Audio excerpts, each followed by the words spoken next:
And what we don't want for communities of color or communities where students are first generation or low socioeconomic status, for them to feel as if we're tracking them into a program, because that's history of an old vocational style learning, and we don't want that. And I think that that's hard sometimes for educators and families, and particularly those of color, to feel comfortable sometimes in these kinds of programs because they're concerned about that. So understand that what we're presenting to you is not that same kind of program.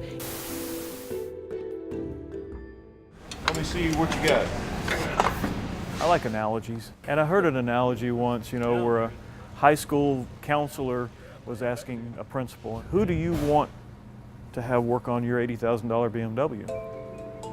These students are in one of Austin Community College's automotive classes. When they finish this program, most will have job offers with starting salaries between $30,000 to $60,000 a year, and that's just with an accreditation or an associate's degree. At a time when college graduates are struggling to find good jobs, this vocational track sounds like a good idea.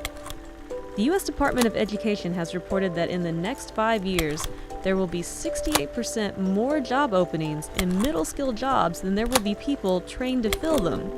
That means job security and good paychecks. Schools like ACC work with high schools to start training kids for these careers early on.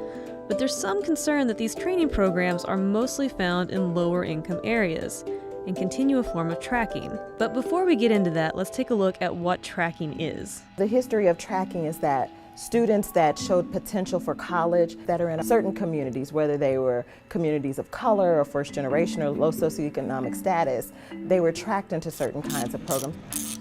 Right, they were a dumping ground for secondary institutions, right? They overpopulate them with kids.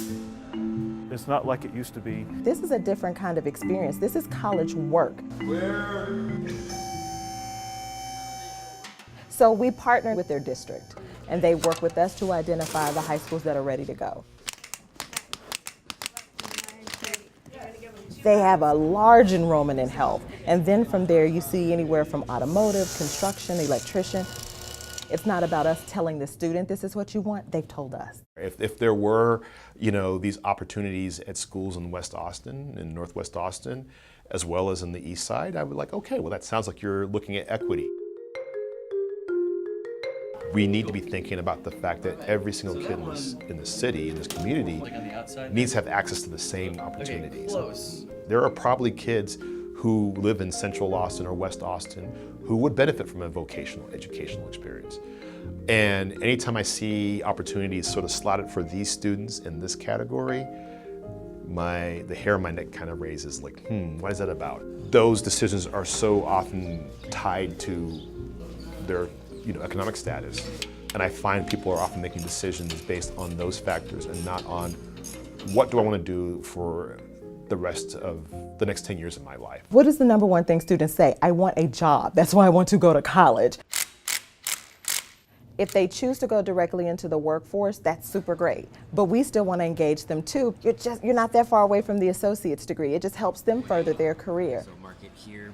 I would say 99.9% of them go into the workforce. We encourage them to continue their academic learning, but most of our students, by the time they finish the certificate or degree, they're ready to start working.